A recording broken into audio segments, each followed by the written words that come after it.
చెల్లెళ్ళు అన్నదమ్ములు అందరికీ నా ఉదయపూర్వక నమస్కారాలు.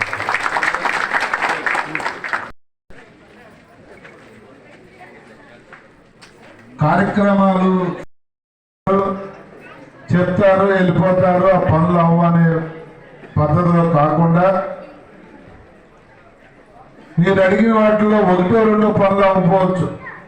ఇందాక మీ సర్పంచ్ గారు అన్నారు అన్నీ అవుతాయా అని. పాపం ఆయన ఒక కళ్యాణ మండపం కోసం అడిగారు. నేను చెప్తా ఉన్నాను, ఇచ్చిన 20లో ఒకటో రెండో అవ్వకపోవచ్చు కానీ 18 వరకు అవుతాయన్నది మాత్రం నేను మాటిస్తాను.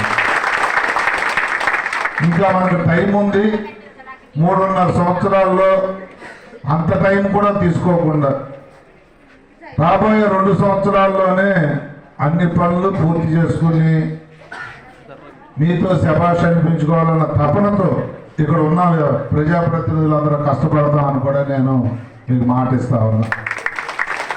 మరి ఏమడిగారు, నేనేం చేస్తానని మాటిస్తున్నాను, మీరు కూడా వినాలి.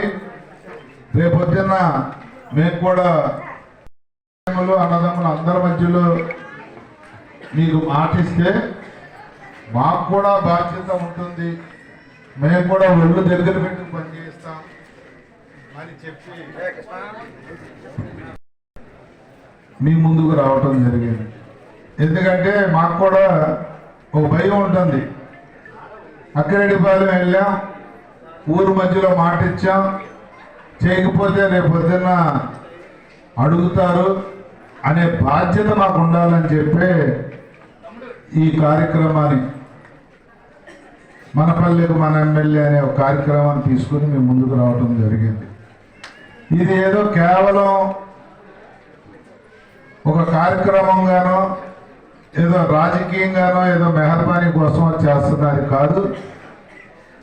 100% మీకు ఏదో చెయ్యాలి అన్న ఒక తపనతో చేస్తున్న కార్యక్రమాన్ని మాత్రం